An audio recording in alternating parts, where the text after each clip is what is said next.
Enemy of the state. An enemy of the state. Enemy of the state. Dank Podstash. You're listening to Enemy of the State's Dank Podstash. I'm Nick, and I'm here for episode 3 with my co-host David. Thank you all for the support and all the feedback. We really love interacting with all of you. It's been really great between episodes.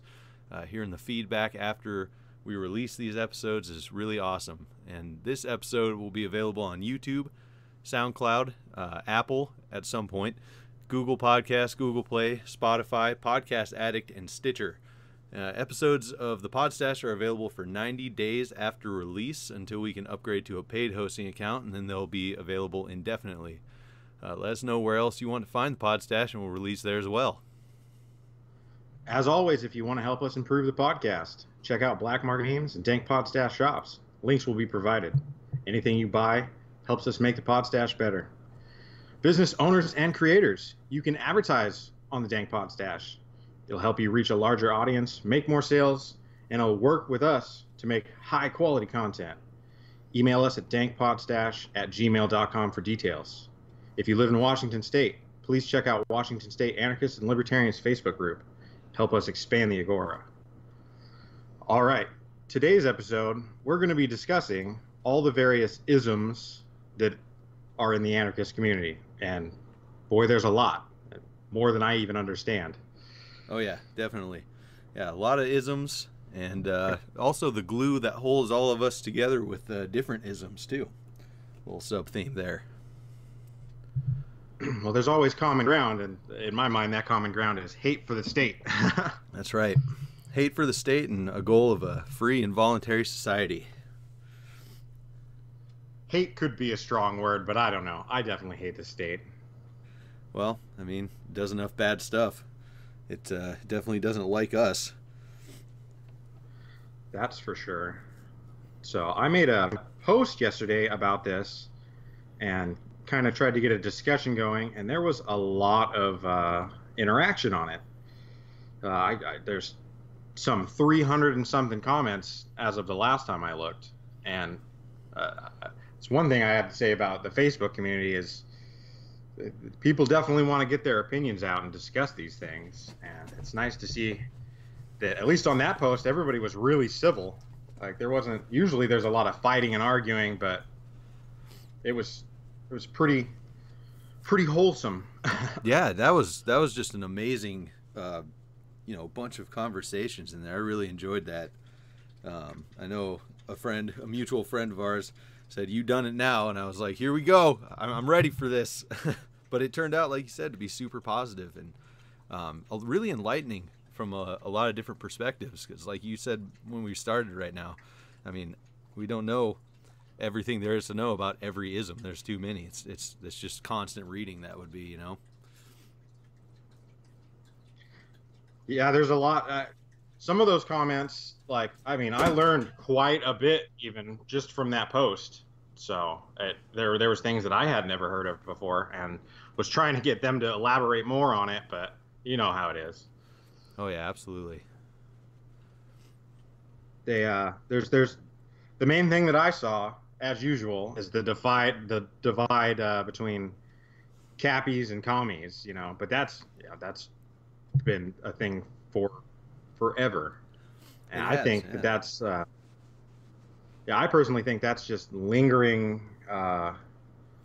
things from people's past statism, because people tend to want to kind of group up and then be like, those guys over there, I don't like those guys.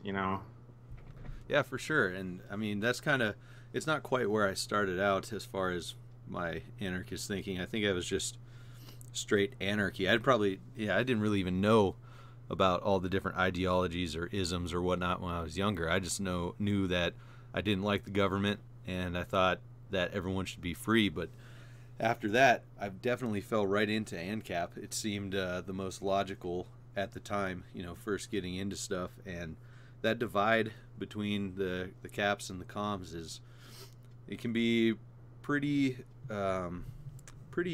poisonous, just a lot of mean stuff going back and forth instead of finding that common ground. And I don't really think it's that big of a deal to say, all right, you believe this, I believe that, let's work together to get rid of the state, and then we can go off and do our thing however we want to do it. Not mess with each other after we leap this giant hurdle. And it is definitely a huge hurdle. When I started learning more about, anarchism and the various different ideologies that go along with that, I had various things in my life that led me to being anti-state, interactions with the state itself. And I kind of fell into ANCAP, but I always kind of tried to keep this barrier between, I always thought, once I found the term voluntarist, I was like, well, this is what I think, Yeah. a voluntary society.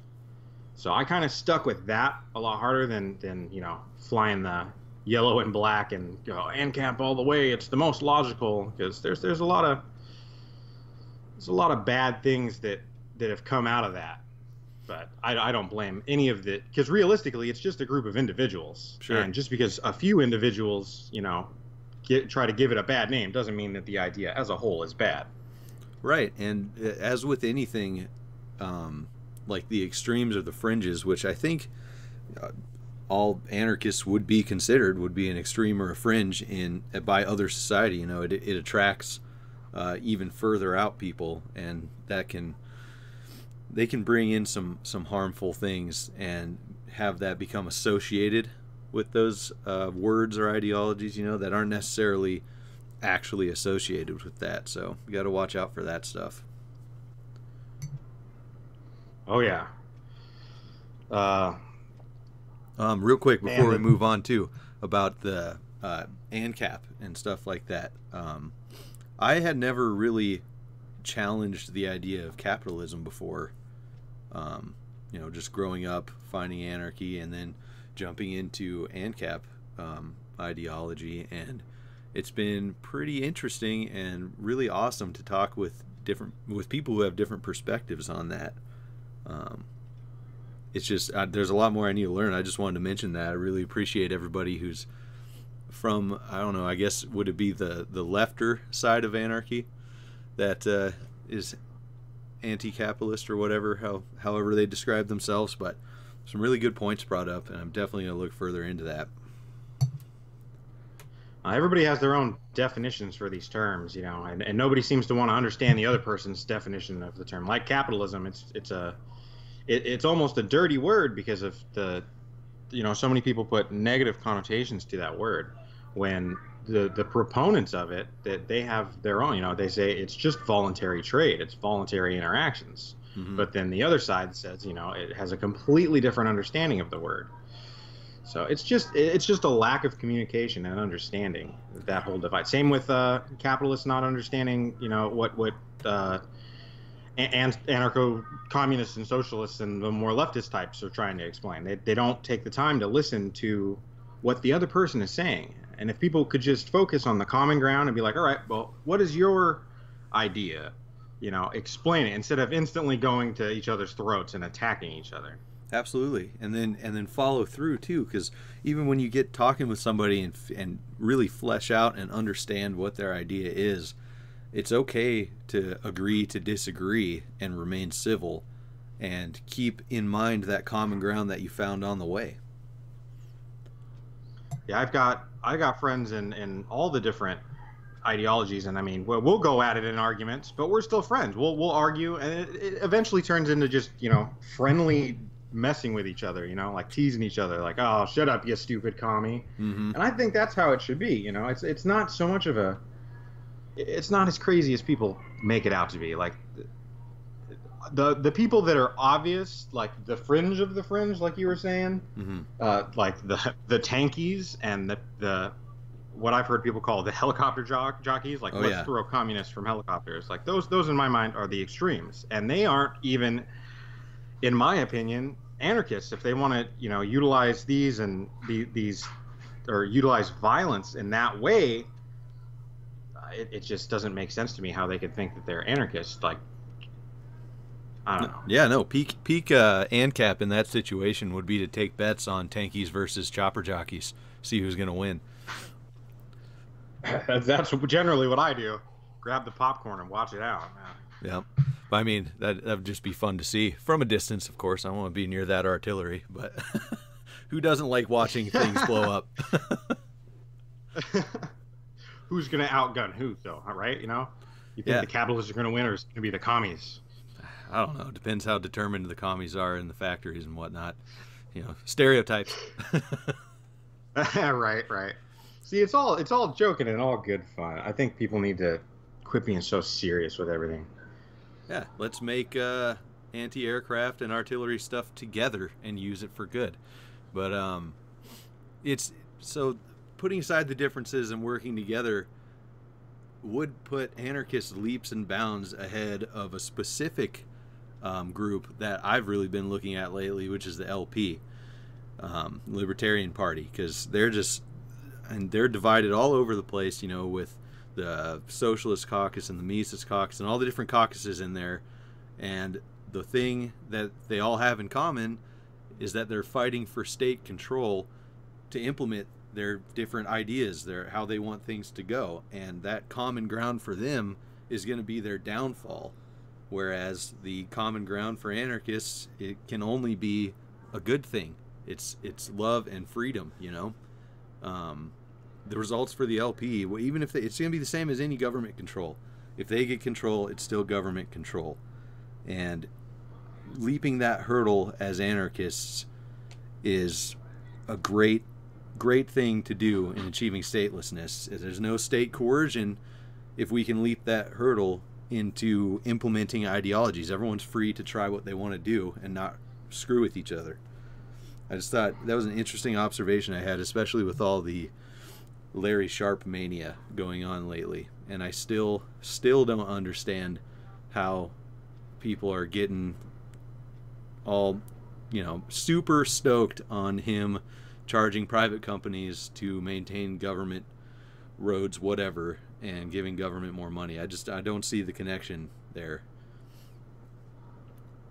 People want to, you know, people always want to put that responsibility onto somebody else, and they're like, oh, this person will save me, they will make everything better. It's always been how it is. And even if the Libertarian Party, the LP, they get into, you know, if they control the government, it's still, like you said, going to be a government, number one, and there's still going to be infighting. So it's going to be the same thing over again.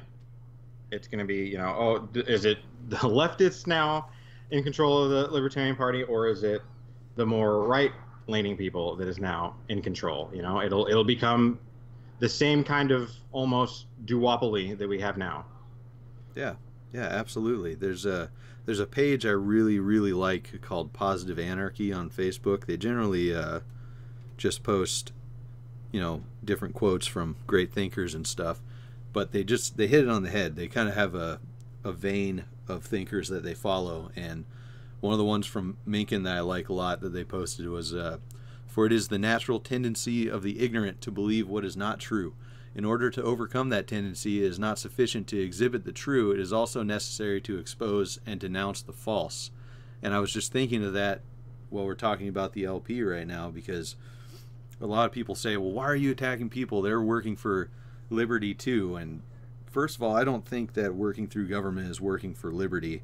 And I think besides doing what I have really felt I need to do lately, and is just build up my knowledge base and be that strong example that I want to see others be, is to expose and denounce the false, like Mencken says. And that's not necessarily attacking and, you know, trying to bring down the Libertarian Party, but I'm not just going to, you know, be quiet while I see a different kind of government control coming about, you know. Exactly. I mean, it's not even attacking the individuals involved for the most part. It's attacking that idea. So yeah, that's a great point, because that happens not only with LP but with anything that people attack. People love seeing the they, you know, a group, and not the individuals in there. And that's, I see that I see that with my own eyes. I have that lens, and I step back for a second sometimes, like, what am I doing? This is I'm looking at a bunch of just gray shapes instead of actual people with potential and ideas and stuff. It's an important thing I've been trying to distinguish.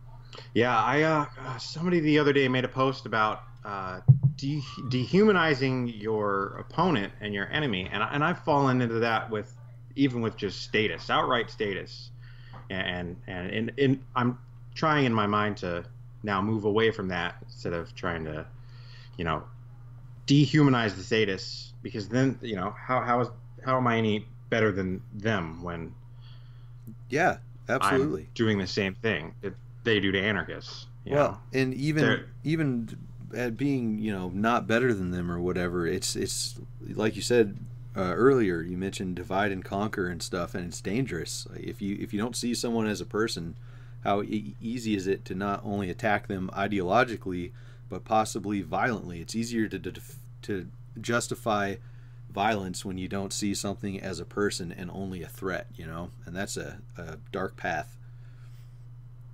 Oh yeah, and that leads back into the cap and com divide. Like I see a lot of the super hardcore radical capitalist types that are extremely against communism. They even say it, you know, commies aren't humans, and sometimes it's presented as a joke, but I see people taking it seriously and acting like it would be, you know, completely acceptable to throw people out of helicopters or kill people just because they think differently than them, and that's absurd. That is absurd. It's gross. That's yeah. I don't like that at all. I mean, I've been in that camp that jokes about that, and then when I saw people really, truly believing it, I was like, whoa, whoa, whoa, pump the brakes, pump the brakes. I don't want to throw anybody out of helicopters. Yeah. I mean, that's not right.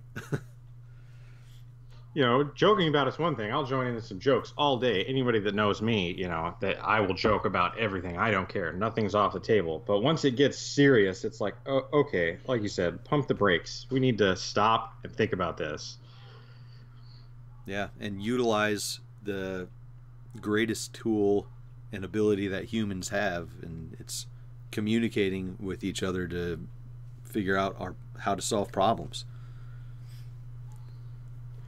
Another point of common ground that I just thought of after reading through all those comments on my post is everybody seems all about, of course, anarchists, individualism, and trying to educate oneself and live by example, which is great common ground. You know, trying to educate other people on their ideas, and you know, even some people I know try to educate people on opposing ideas. Even I do sometimes. I'll play devil's advocate and argue like I'm a hardcore leftist occasionally, because I have friends that are way more left leaning, and in conversation with them, they've explained things to me in a way that made me finally understand what they were, you know, getting at. So I think it's important to try and argue from your opponent's standpoint sometimes as much as possible. It helps you understand where they're coming from. Yeah, devil's advocate, you know, or even just looking through a new perspective, putting on someone else's shoes. It's a great way to learn. And I like to seek out. I like to read a lot, so I like to seek out books on other people's, you know, their ideologies, their opinions as well, because there's only so far you can get in a conversation with somebody, because none of us know everything, you know. But that's a good goal, is to just to educate yourself so that you can have those conversations and point people in that direction. I love it when people point me in the direction of books to read that will explain something that they're trying to explain to me. That's awesome. Well, throughout history, every you know, dictatorship, totalitarian government, what have you, one of the first things they try to do is suppress information and suppress art forms that go against what they want to push and their ideas. And that in and of itself should show people that, you know, information and educating oneself is the greatest tool that we have against oppression from a government. Yeah, knowledge, man.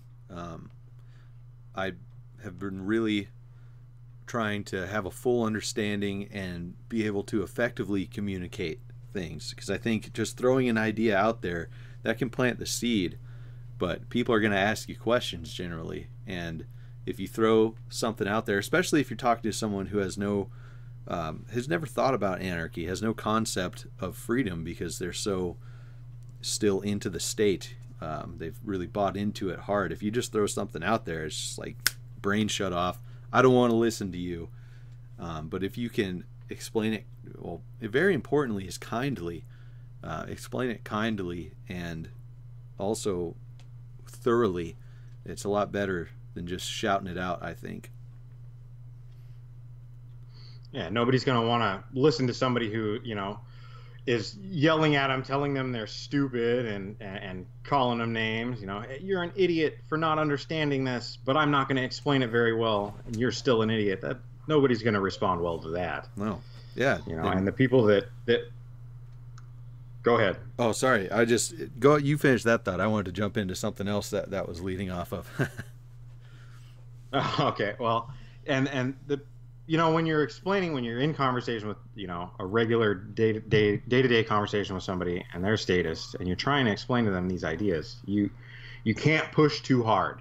Mm-hmm. You can't, if they're receptive, explain, and be kind and try to find common ground with them to make them, understand. Like if they've had dealings with the court, etc., use that as a starting point, to explain why you think coercion and government authority is bad.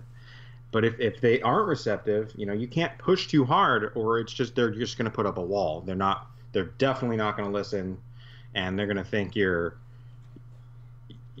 just an ass. Yeah, absolutely. That was really making me think. I listened to a little bit of Jopra, some of the Oprah for Dudes, Joe Rogan. Listened to John Joseph of the Cro-Mags on there, and I realized something listening to him talking, and a lot of other people on that podcast, is that successful and inspirational people, they all seem to communicate in a really similar manner. They're not pushing their stuff onto you. They're saying, instead of saying you should, they're saying I've found, or I've done this in my life. They're talking about their positive experiences and how it can relate to others without, I really think the term you should or everyone should is a major turnoff. And cultivating that receptiveness, you can do that in just a conversation. You don't even have to lay a bunch of groundwork. You just turn off that urge to say you should and just tell about yourself. I want to tell about myself and the positivity that I've found, and I think it makes it much more receivable of a message. I really am inspired and take in more information when someone is telling me about their awesome achievements and how it relates. Oh yeah. One of the comments that was on my post I really liked. Let me see if I can find it here. Yeah, it's this one. I'm going to read this one.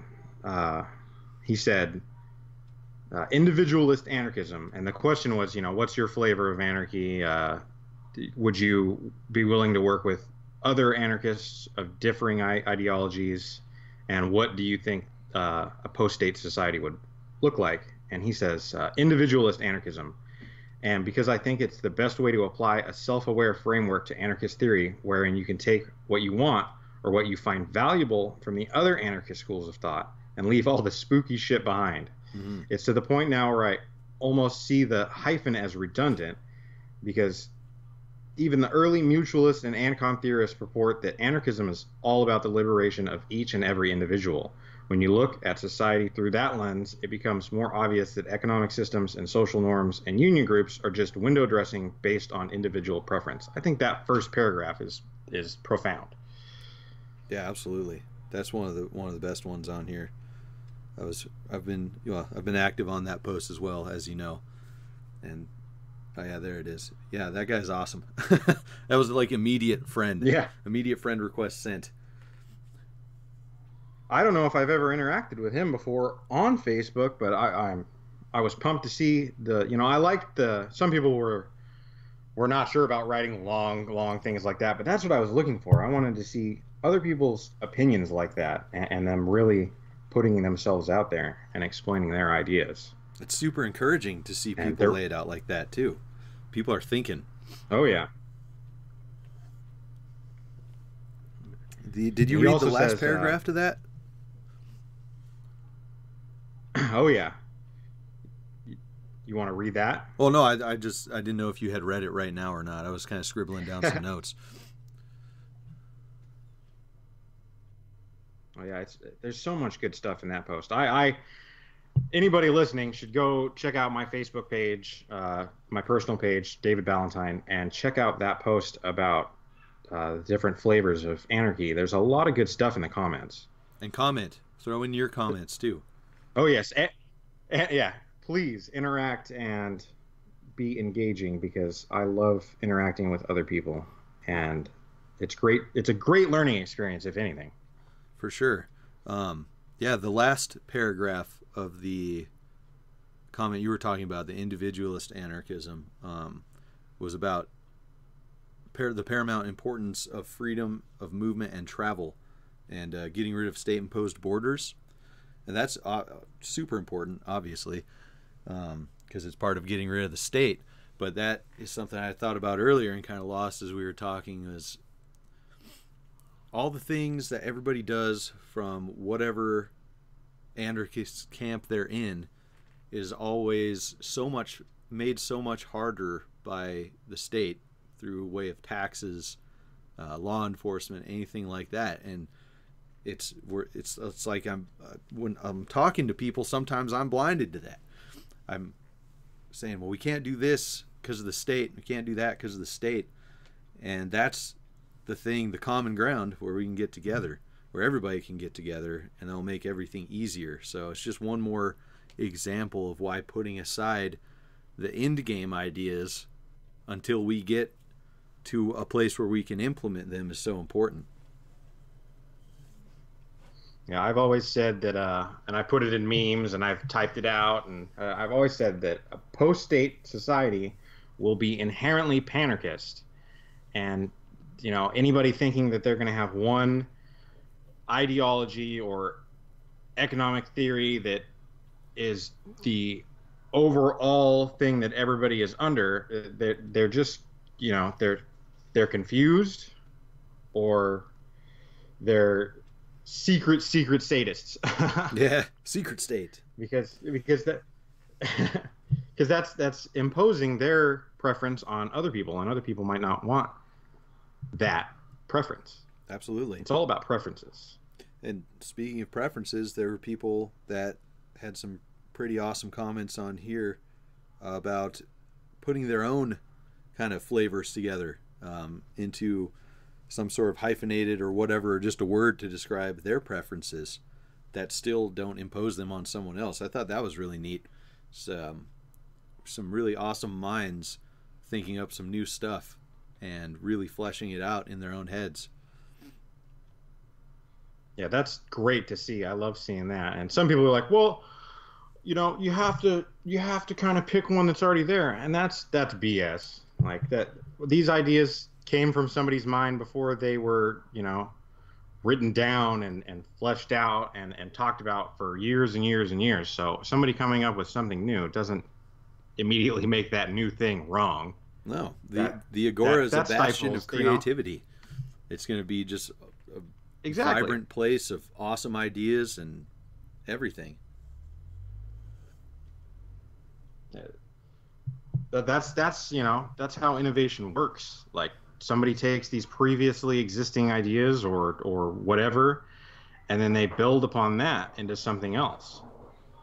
And saying that it's automatically wrong is just a bad move. Yeah. What do you think about, there was a couple anarcho-fascism tossed out on there. How's that work? Are all those jokes, or are there really people saying that? A lot of them were jokes. I know a few of them, and I know them personally through conversation, and there was just trolling. I know a lot of people thought that my post was a troll post, and then they realized, oh, he's actually not trolling on this one. Yeah. But there was I think there was one that I was pretty sure that he was serious about it, and I've seen weird groups floating around, and I thought they were jokes at first, but I've seen people trying to push these ideas, and I just said, just because it's a new idea doesn't automatically make it wrong. But that's an oxymoron. Anarcho-fascism, those are two opposing ideologies. You can't really, Yeah. just stick a hyphen in there and it's a cool new thing. No.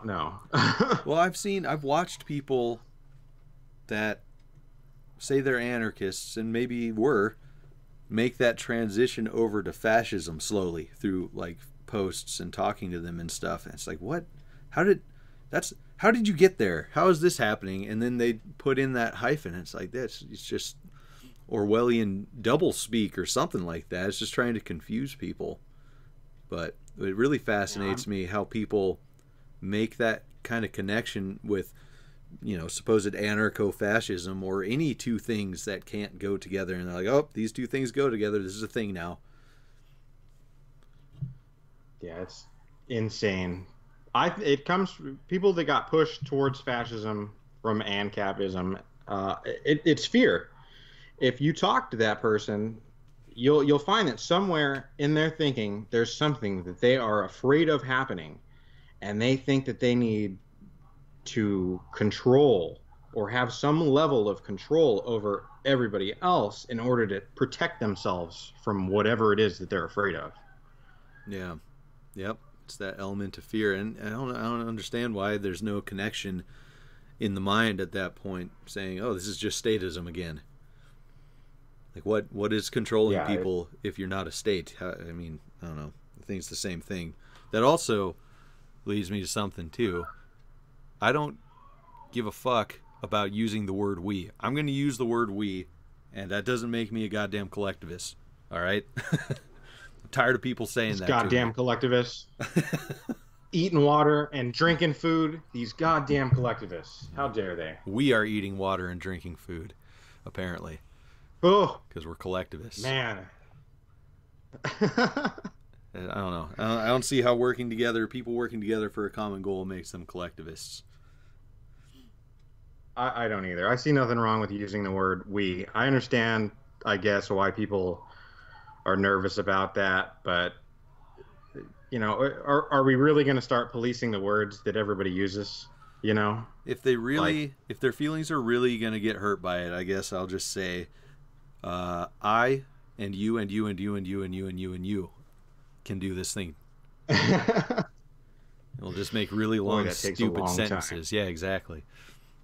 That's dumb. But another fun one on that post was someone said they're an illegalist, and I had just run across illegalist stuff earlier yesterday before I saw your post, and that's some fascinating stuff. Yeah, I haven't gotten a chance to delve into illegalism as much as I want to yet, but now, especially after that comment, I'm going to look more into it because I know the term, and that's pretty much all I know about that. And there's nothing wrong with not knowing something. That's the point of learning. Absolutely. Yeah, I know the term now, and I know it's out of France, it seems.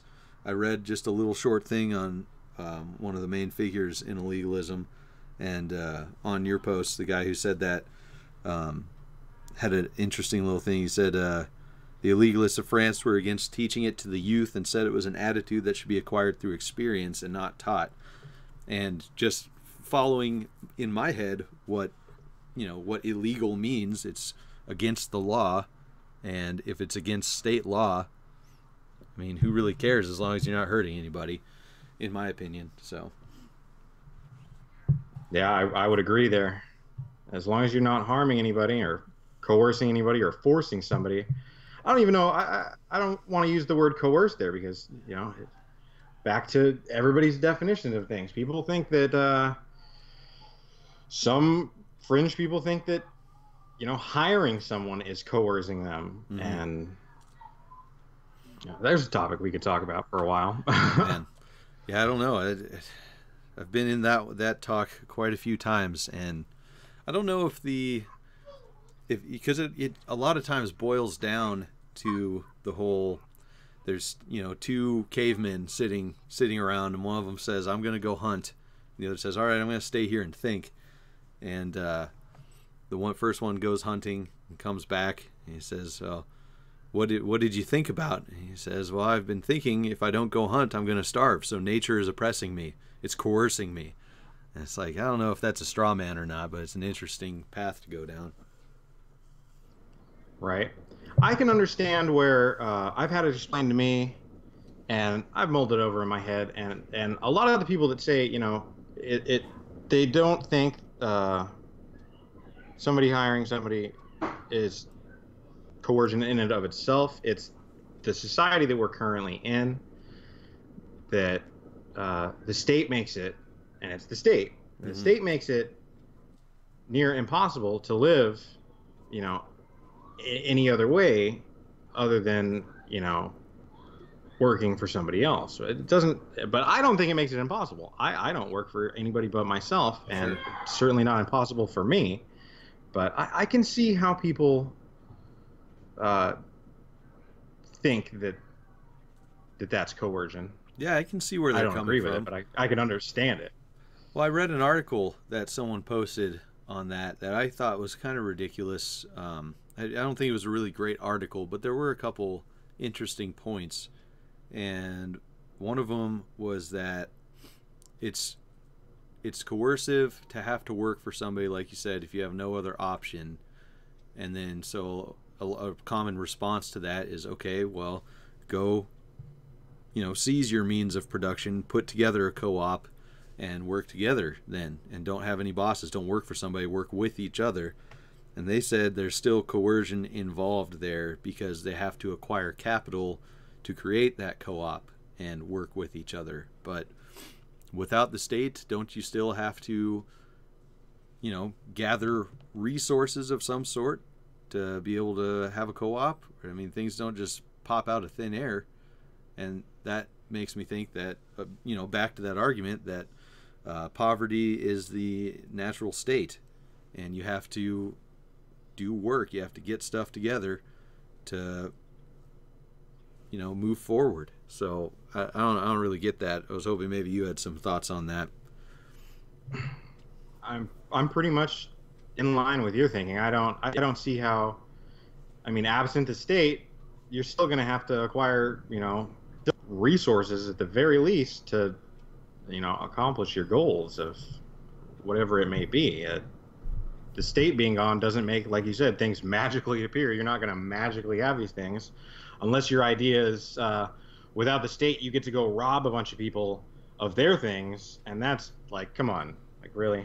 Yeah, that's so ridiculous. Anybody listening to this part, and all of them always talk to us, but I want to hear more about this. I want to hear a rational argument on how a co-op is going to be formed with people working together without having to acquire capital, because that's coercion. Because that's pretty much verbatim what it said in that article. So if someone can explain that to me, hit me up, Nick Irwin, IRWIN, on Facebook, or on the Dank Pod Stash Facebook page as well, or David.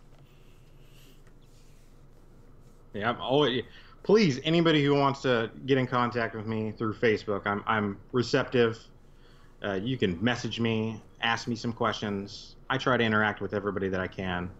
Some days I get really busy, and my inbox is flooded, so it's hard for me to get to everybody, but I try to. So look me up on Facebook, David Ballantyne. You know. Yeah, we want to learn all the things. Teach us all the things that you know. That's, at least I do. Exactly. I like learning all kinds of different stuff. The more I know, the better. And, you can never know everything. Anybody that says they know everything is a liar or trying to sell you something. Yeah, absolutely. Although there is a great joke that always pisses my wife off. She says, "You don't know everything." I said, "All right, ask me a question." And she asked me a question. I said, "I don't know." Or I say, "Between me and my brother, we know everything." And she says, "No, you don't." I said, all right, ask me a question. And if I don't know it, I say, my brother knows that one. So makes her really mad, hilarious every single time.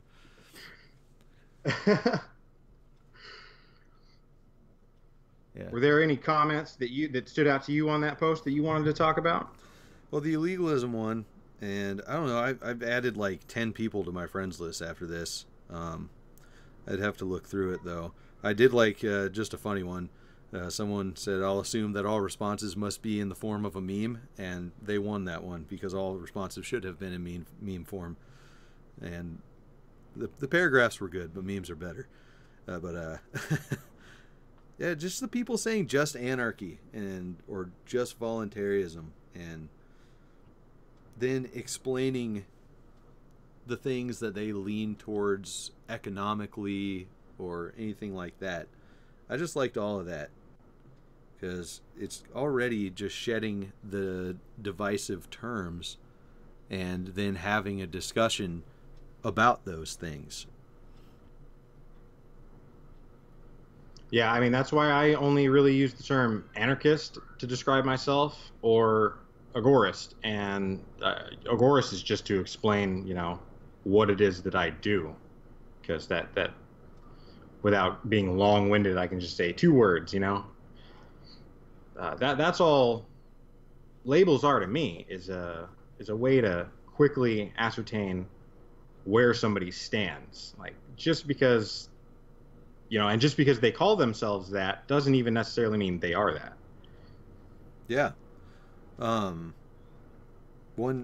couple people posted the importance of,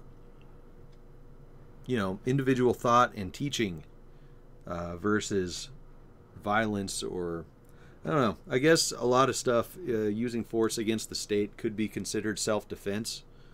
But as you know, I hold to the idea that a violent revolution isn't going to do anything for a permanent state of freedom. I think it might have some temporary freedom and then fall back into another state because people are afraid. It's kind of like the whole fascist thing. They're afraid of things that are going to happen, so they try to have control. And if the majority, at least, if not all people, don't understand what actually, is going to happen without a state, which is people are just going to hopefully leave each other alone because they'll be educated enough, then it's going to fall back into that. But there was a couple people that were commenting on that, and it just went away on my phone. I'm trying to look at it now. But the importance of education and learning stuff yourself over overthrowing the state. And that's another thing I keep going back to, is keeping my eye on the goal of that voluntary society versus wasting my energy looking at the state and being like, I fucking hate this shit, need to topple it, need to blow up this building, that, whatever. Here it is. It's just a little meme that says, destroy this thinking pattern. It has the Capitol building. Destroy this thinking pattern by thinking and teaching it away. And I think that's awesome. Think it and teach it away and show people a better product. Oh yeah, I completely agree with that, and that's we always say that, and especially in this episode, we've said over and over, education and learning for oneself and living by example is the best tool that any of us have to fight the state. Absolutely. And it can't be hammered in. It can't be hammered in enough to get people to understand that. One point that I thought of while you were saying that was the people who go out and violently protest and destroy property and attack other people and things like that. It plays into the state's narrative that anti-state people, anarchists, whatever, they're dangerous, they're violent criminals, and that's not what we should be presenting to the public at large, that's what we are, because it's not. Yeah, it's showing that anarchy is chaos BS, because it's not. Yeah, exactly. And a violent revolution would just it would be like the state would be able to be like, see, we told you. They're just trying to violently overthrow the state to then instill their own flavor of government, which is absolutely not what any anarchist of the right thinking wants to do. Right. I came across another comment on that thread that I think there were multiple comments that were similar to this, but this one says agorism without an end goal. Fighting the state is fun to me. Can't imagine doing anything else. So the agorism without an end goal part, that is really interesting because I've seen a lot of this. This kind of goes back to a lot of the anti-capitalist arguments, and I was just reading this morning a long quote from Terence McKenna about how people are more focused on an end goal and not enjoying the moment or even living in the moment, and it's just wasting time. And it's like what agorism is too. It's not necessarily an end goal. I would say that the agora is an end goal, a free and open market, but that agorism is a tool. And if you're focusing on that end goal, you're not doing anything in the moment to achieve it. You're really kind of playing yourself. I didn't think about that comment that way. That's a good point you make. I hadn't thought about it like that. Yeah, McKenna. You're absolutely right.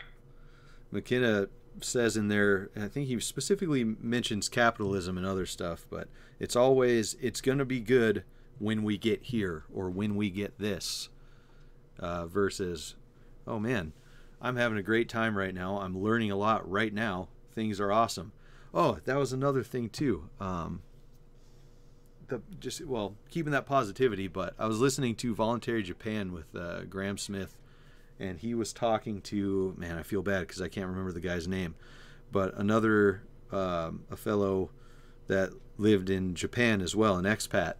And one thing they brought up was that it's really great to get yourself to a place, whether it's physically or a state of mind, where you feel more free, because then you're not trapped in that negative cycle or that cycle of I have to get to this end goal, and you can actually sit back and relax and think about positive ways to achieve a goal.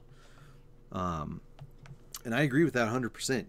I have to be somewhere where I feel the most free. Otherwise, I definitely just spiral into a lot of negative thoughts. That's why I left Arizona and moved to Washington and live way out in the woods where, government especially doesn't bother me.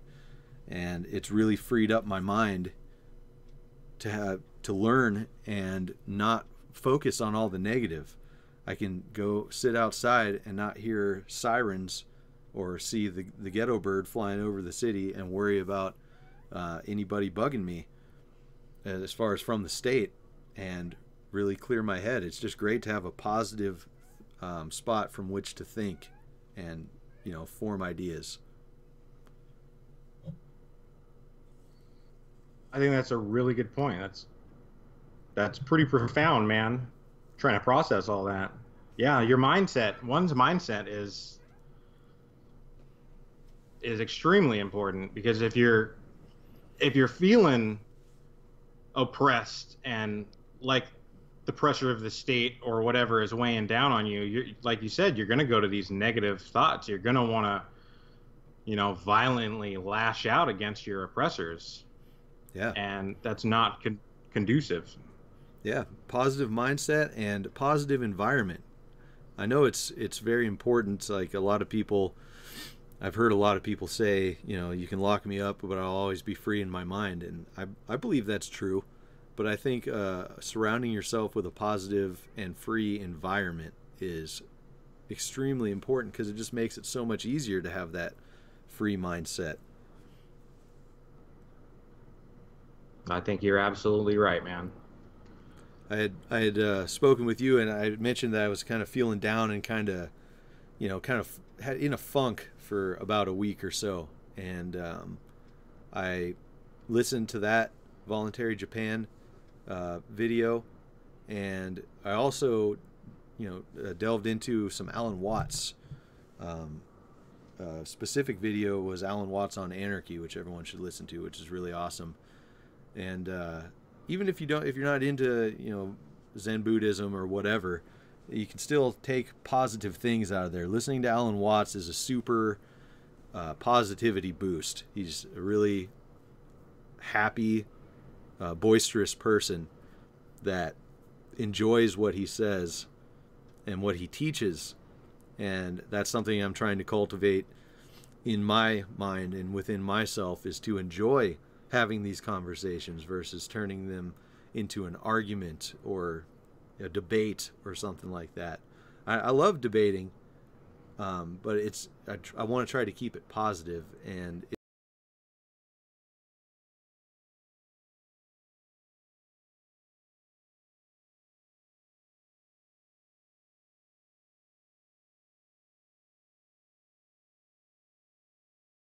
if anybody's feeling like that, if they're feeling negative and down and oppressed by the state or whatever, go check out some Alan Watts. Listen to that voluntary Alan Watts Japan stuff, but I haven't delved into it as much as I should. And it's all just try to cultivate. It's all about trying to figure out time for me to be able to get into these things, and sometimes it's more. I have a lot of downtime with the things that I do, but at the same time I get really busy, and it's hard to sit down and get the information absorbed that I want, For sure.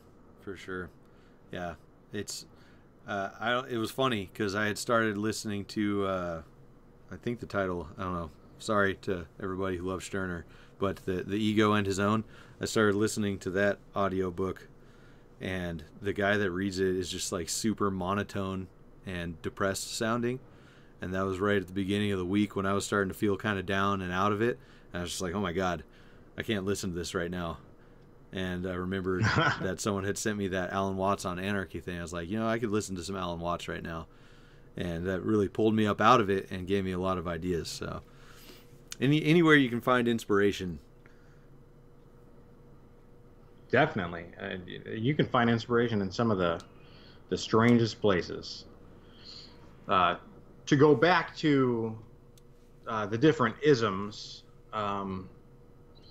I implore everybody to take the time to listen to what other people have to say about their ideas and not instantly put up a wall and saying that you're wrong. Try to debate, online in forums, on Facebook, wherever. Try to stay civil and really ask, and just ask questions. Don't make assumptions and put words in their mouth, but ask them what they mean. Ask them to define their terms, and elaborate. You'll be surprised at some of the stuff that you learn and some of the cool people that you'll meet. Because I've made a lot of friends with people with extremely differing ideas from my own through discussion, and I've made a few friends where we were outright arguing and name calling each other, and then ended up afterwards being fairly good friends. So I agree 100%. My horizons have been broadened so much by doing just that.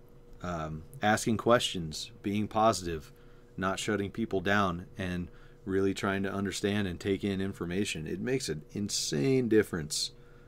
There's an interesting little quote here, once again, from Positive Anarchy. It was from James Cox, his name was, and it says, anarchy, a philosophy of empowering people to take control of their own lives and not on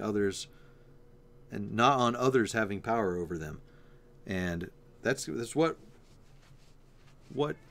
empowers me, is learning and taking that time not to shut other people down, like you say, and listen.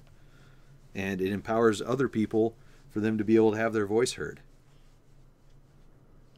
People have a tendency to want to be right all the time, and people need to realize that you don't need to be right.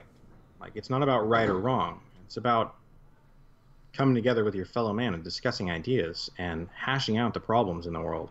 And if we aren't able to do that, then the problems are going to persist. Mm-hmm. That's going to lead to the truth, is being able to have that flexibility. And I understand why I've always projected my wants as far as statelessness, putting things out there saying you should instead of I found or whatever, like I was saying before.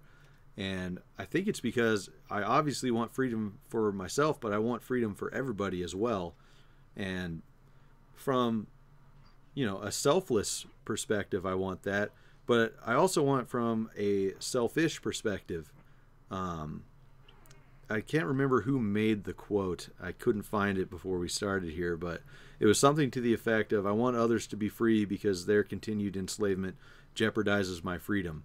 And I'm totally okay with holding that selfish position, because if others' continued statism jeopardizes myself being free, jeopardizes me being free, I'm not interested in them continuing that. I want others to experience the freedom that I'm feeling now and in the future because it's good. It feels good and it brings positivity. Yeah, and instead of with the status and things like that, instead of coming from the standpoint of you want freedom but you're going about it wrong, you're doing it wrong, you should be like, hey, you want freedom, well, look at what I'm doing. I feel more free, and this is what I do to feel that way. Instead of going to the negative, go to the positive. Absolutely. Like, because people are going to be more receptive, and it's true that statism isn't going to be freedom, but if you lead by example and live by example, and have proof that it's better to live in a voluntary way, away from the state and away from the state's BS, then they're going to look at that and they're going to be like, maybe this person is right. But if you come at them and you're like, you're wrong, you're dumb, and my way is right, they're not going to be receptive. It's they're really not off-putting. Yeah. They're going to, and they're going to instantly become defensive. Mm-hmm. And they're not going to want to listen. Absolutely. Yeah. It's, powerful, kind voices attract people to them. And a great goal that I have, and a lot of other people have too, is to give those people, to help them find their powerful and kind voice and continue spreading it that way.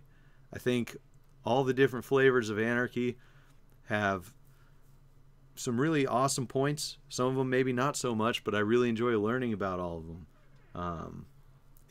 There's so much to learn. There's so much to apply from each one into one awesome conglomerate of freedom that it's a waste to not do that. I agree. And with that, I think we're right about an hour, man. All right, well, if anybody wants to advertise with us, have us promote their wares or business, again, email us at dankpodstash@gmail.com. If you're watching on YouTube, subscribe, please. Leave some comments. We love the feedback. Hit the notification bell. You get notified when we post new videos, new content. Check out our shops, the Black Market Meme Shop and Dank Pod Stash Shop. And we will see you next time. Yep. Take it easy.